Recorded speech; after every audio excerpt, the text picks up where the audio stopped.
మనం కన్న కలల సాకారం కోసం, కుటుంబం బాధ్యతల కోసం కన్న తల్లిని, కట్టుకున్న భార్యను అల్లారుముద్దుగా పెంచుకునే పిల్లల్ని వదిలేసి వేల మైళ్ళ దూరం వెళ్తాం. అక్కడ మనం చేసేది కేవలం ఉద్యోగమో పనో కాదు.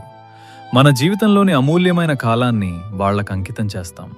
మనం పనిచేసే చోట యజమాని మనల్ని ఒక మనిషిగా గుర్తించి ఒక్క చిన్న చిరునవ్వుతో పలకరిస్తే చాలు, మనం పడే కష్టమంతా మర్చిపోతాం. కానీ ఒక్కోసారి పరిస్థితి మరోలా ఉంటుంది. మనం ఎంత నిజాయితీగా ఉన్నా, ఎంత రక్తాన్ని చెమటగా మార్చి పనిచేసినా, ఎదుటివారు మనల్ని కేవలం ఒక యంత్రంలా చూసినప్పుడప్పుడు మనసు విలవిలలాడుతుంది. మనకంటూ కొన్ని భావోద్వేగాలు ఉంటాయని, మనకు ఆత్మాభిమానం ఉంటుందని వాళ్ళు గుర్తించినప్పుడు కలిగే ఆ వేదన వర్ణనాతీతం. ఆ సమయంలో మనసులో ఒకటే ప్రశ్న మెదులుతుంది: మనం ఇక్కడికొచ్చింది కేవలం సంపాదించడానికేనా? మన గౌరవానికి విలువ లేదా అని. మన ఇంట్లో మనం రాజులా బతికిన వాళ్ళమే కావచ్చు, కానీ ఇక్కడ పరిస్థితుల ప్రభావం వల్ల తలవంచుకుని ఉండాల్సి వస్తుంది.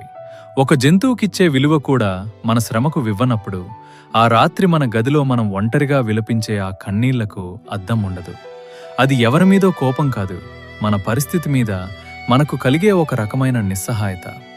అయితే ఈ కష్టాలన్నీ దేనికోసం? మనల్ని నమ్ముకున్న మన కుటుంబం కోసం. మన అవమానం వాళ్లకు అలంకారం కావాలని, మన కన్నీళ్లు వాళ్ల కళ్లలో ఆనందమై పూయాలని మనం చేసే త్యాగమది. ఏ దేశమైనా, ఏ మనిషైనా మనల్ని ఎలా చూస్తున్నారన్నది పక్కన పెడితే, మనం పడే కష్టం, చూపే నమ్మకం ఎప్పటికైనా మనల్ని ఒక గొప్ప స్థాయికి తీసుకెళ్తాయి.